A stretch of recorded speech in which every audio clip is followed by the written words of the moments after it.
Hello, my dear friends. My name is Dr. Daniel Carter, and I'm 91 years old this year. Now, you might be thinking, at that age, what can you possibly still do?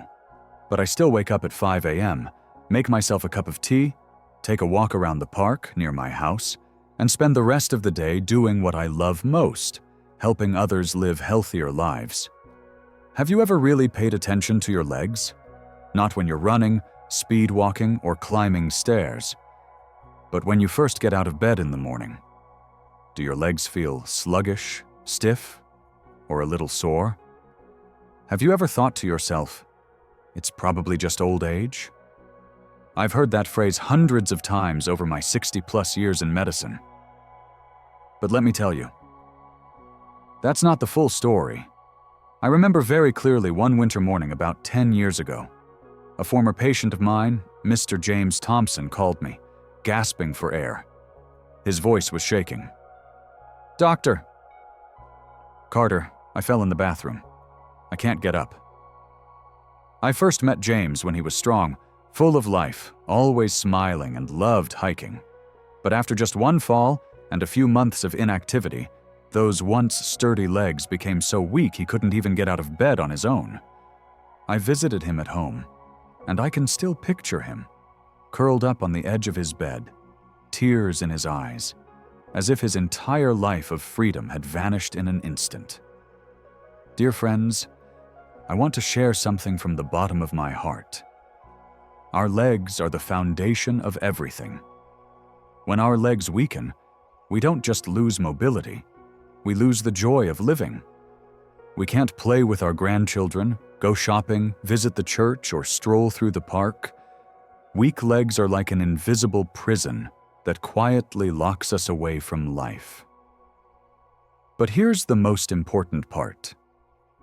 This is not an unavoidable part of aging. It's the result of not caring for our legs properly. Think of it like a garden. If you neglect it, weeds grow and the soil dries up.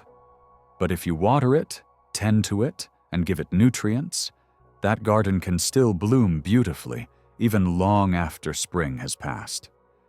I've seen hundreds of patients like James, people who believed they would never walk again.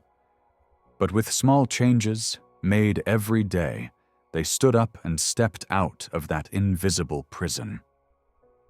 And I know what some of you might be thinking, I'm too old now, what can I really do? But let me assure you, it's never too late. In the next parts, I'll be sharing the 4 pillars that keep our legs strong. Proper exercise, better blood circulation, a healthy diet, and simple lifestyle changes. These are not complicated, and anyone can do them, even if you're in your 70s, 80s, or 90s. Give yourself a chance. Starting today, take a look at your legs, not to feel discouraged, but to begin a new journey. Because even a single small step could lead to a brighter, more active life ahead. And if you found this message helpful, please click like or subscribe if you're watching this as a video, or simply leave a comment, "I want strong legs." Who knows? You might just be the one I send a special gift to, a little guidebook on leg care, written from a lifetime of medical experience. Let me leave you with one truth I always tell my patients. It's not that you grow old and then get weak. It's that you stop moving and then you feel old. Our legs are like ropes. If you let them sit unused, they get soft and frayed. But if you gently pull on them, use them often, they grow strong again. The human body responds to the way you treat it. I know that some of you reading this right now might be thinking, "Dr. Carter, I have bad knees, I've got arthritis, how am I supposed to exercise?" I truly understand. I once sat by the bedside of Mrs. Emily Johnson, 86 years old, who used to tell me that just stepping out of bed felt like having needles stuck in her knees. But just a few weeks after practicing the simple movements I'm about to share with you, she was walking around the house, cooking her own meals, and even doing morning exercise videos with her granddaughter. So what did I teach her? we started with the simplest thing, standing up and sitting down. That's right, no fancy equipment, no gym membership, just a sturdy chair. Sit upright without using your hands, slowly stand up, then sit back down. Start with just 3 repetitions every morning. At first it might feel difficult, maybe a little dizzying, but after a few days, you'll notice your legs becoming steadier, like you've built pillars inside them. Next, I often guide people through an exercise with a funny name: wall sitting for fun. Stand with your back against the wall, then slide down as if sitting on an invisible chair. Hold that position for 10 seconds, then stand back up. Just remember, don't let your knees go past your toes. That's the safety rule. Your legs might shake at first, but that's a good sign. Your muscles are waking up. Another one I particularly love is heel raises. Stand near a chair or a wall for balance. Slowly rise up on your tiptoes, like you're walking on your toes. Then lower down. Doing this just 10 times a day can make your legs feel lighter. This is especially helpful for those who struggle with balance or have a history of falling. And finally, seated leg lifts. Sit on a chair, stretch one leg straight out in front of you, lift it up, hold for 3 seconds, and lower it down. Do this 5 times for each leg. This strengthens your thighs, the key muscles that help you climb stairs or stand up from a chair. I call these 4 exercises the 4 friends of old age. You don't need to do them all at once. You can spread them throughout the day, morning, noon, afternoon, evening. Just a little every day, as regularly as taking medicine. There's one more thing I always remind older folks. Don't compare yourself to the young. They run fast, climb mountains, jump rope. That's their journey. Yours is to stay healthy in your own way. These exercises are like tending the soil around a grown tree. You're not trying to make it taller, just helping it stay strong through the winds. My friends, just 10 minutes a day, 10 minutes that you give fully to your own health, can change the course of your remaining years. If you haven't exercised today, start now.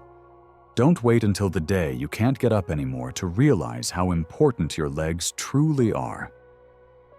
And if you found this article helpful, don't forget to hit like or share it with someone you love.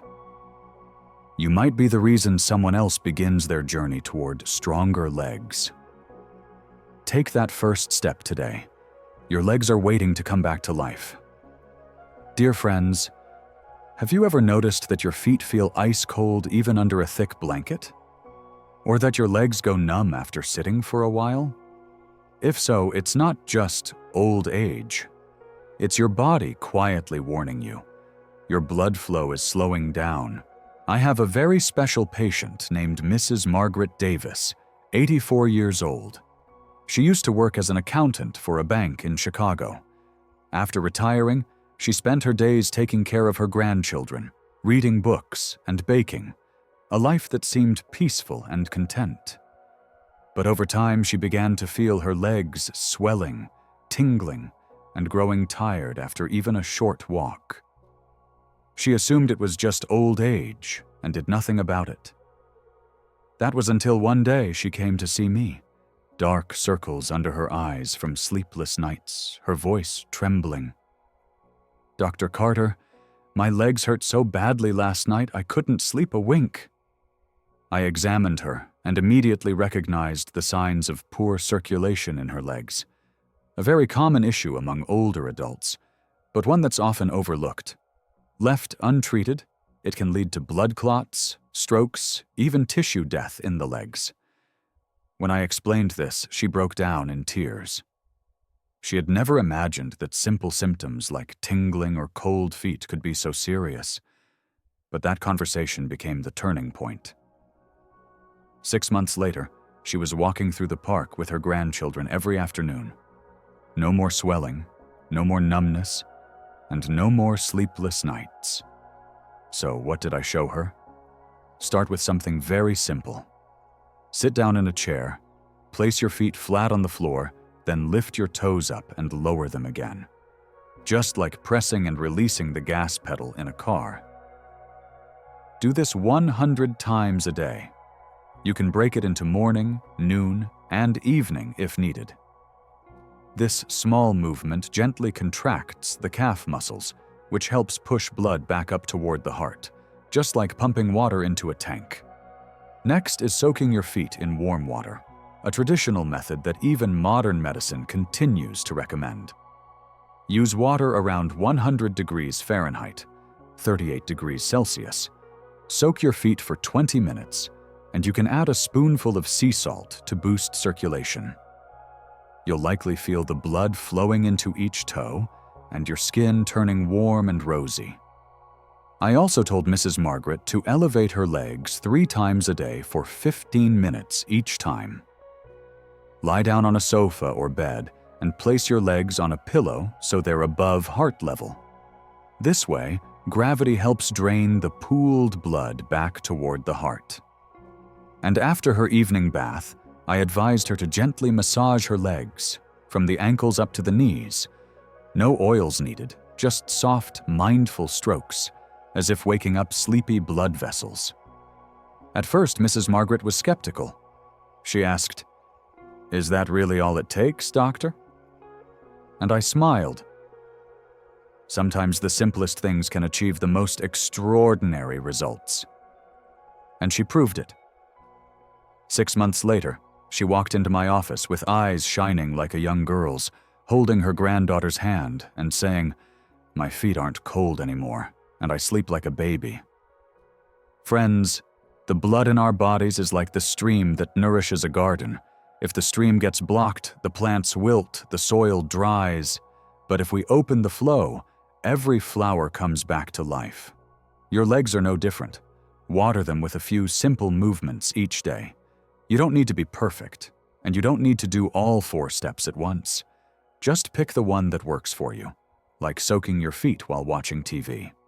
And if these tips have been helpful, feel free to leave a comment like, "I'll start ankle pumping today," or tap like to encourage others who are on this journey with you. The path to caring for your legs isn't one you walk alone. I, and so many others your age, are walking right beside you. Don't let tomorrow be the day you wish you had started sooner. Begin today. Right now. Dear friends, someone once asked me, "Dr. Carter, I've been exercising regularly, soaking my feet like you said, but my knees still hurt. Is there no way to avoid this at our age?" I smiled, handed him a sample meal plan, and said, "Try eating like this for 1 month, then tell me what happens." That man was Mr. Robert Wilson, 70 years old. For 40 years, every meal he had included meat. "Without meat, I feel hungry," he used to say. But then his knees began to make cracking sounds going up and down the stairs, and he felt sharp pain whenever he tried to squat. When I asked for an X-ray, the results showed clear signs of joint degeneration. I didn't prescribe him medication right away. Instead, I asked him to do something much harder: change his diet. We often think that eating well just means eating what tastes good. But did you know? Every spoonful of white sugar, every bite of fatty meat, every packet of instant noodles is like throwing fuel onto the fire of inflammation in your body. Meanwhile, a handful of blueberries, a bowl of red bean porridge, or a few slices of steamed fish can soothe that slow-burning pain in your joints like a cool stream of water. I guided Mr. Robert to focus on 3 key nutrients for healthy legs: protein, calcium with vitamin D, and antioxidants. Protein is the building block of muscle, your body's internal scaffolding that keeps your legs from collapsing. Fish, tofu, eggs, chicken breast, low-fat milk. These are all easy to digest and well-suited for older adults. I told Mr. Robert, "You don't need a lot at each meal. just enough so your body has something to rebuild with. Calcium and vitamin D are like the bricks and cement of your skeletal system. You can find calcium in small fish with edible bones, yogurt, and soft tofu.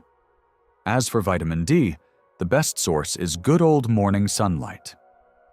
I always joke with my patients, 15 minutes of sun in the morning is nature's free breakfast. Don't miss it. And then we have antioxidants, the silent warriors that reduce inflammation and ease joint pain. I recommend filling your plate with as many colors as possible: red from tomatoes, purple from cabbage, green from spinach, yellow from squash, orange from carrots. Picture yourself painting a health masterpiece every time you prepare a meal. Of course, change isn't easy. At first, Mr. Robert grumbled, "How am I supposed to enjoy a meal without meat?" But just 3 weeks in, he called me sounding excited. "Doctor, I can walk up the stairs without pain now." 3 months later, he had lost 17 pounds and joined the morning walking group in his neighborhood. A year later, he posted a photo of himself hiking with old friends, something he thought he'd never do again. Friends, food is not just something to fill your belly. It's fuel, it's medicine, it's a daily thank you to your body. You don't have to follow a strict diet, and you don't have to give up all your favorite dishes. A few small changes, grilling instead of frying, using honey instead of white sugar, whole grain noodles instead of refined ones, can make a world of difference. And I always emphasize, don't try to change everything at once. That's the fastest way to get discouraged. Start with one small step. Maybe it's eating a banana in the morning, or swapping your usual instant noodles at dinner for a bowl of vegetable soup. When you do something long enough, it becomes a habit, and habits are the most loyal companions to your health. If you're watching this video or reading this article, I invite you to leave a comment. I'll start changing my first meal tomorrow. And if you don't feel quite ready, just remember, it's never too late to make better choices about what you put into your body. Dear friends, I used to think that leg health depended mostly on exercise and nutrition.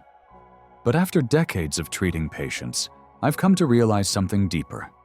It's our daily habits, quiet and persistent, that shape the lifespan of our legs. I still remember clearly a patient named Mrs. Patricia Evans, 81 years old. She came to see me complaining of tingling legs, occasional sharp pains like needle pricks, and a dull ache in her lower back that had lingered for months.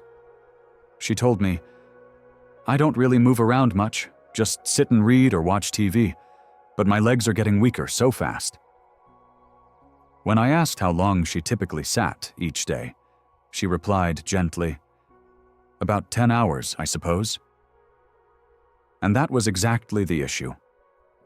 I shared with her a study from Harvard Medical School that found older adults who sit more than 8 hours a day lose muscle mass 30% faster than those who move regularly. Our bodies follow a simple rule. If you don't use it, you lose it. Without movement, muscles shrink, blood vessels narrow, and joints stiffen.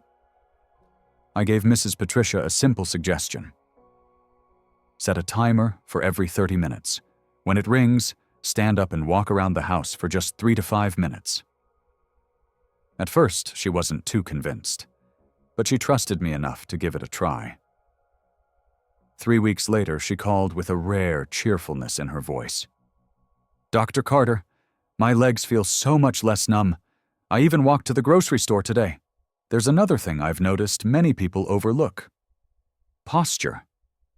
A lot of my patients have a habit of crossing their legs or curling them up on the chair while reading or watching TV. These positions might feel cozy, but they put pressure on the hip joints, twist the spine, and restrict blood flow.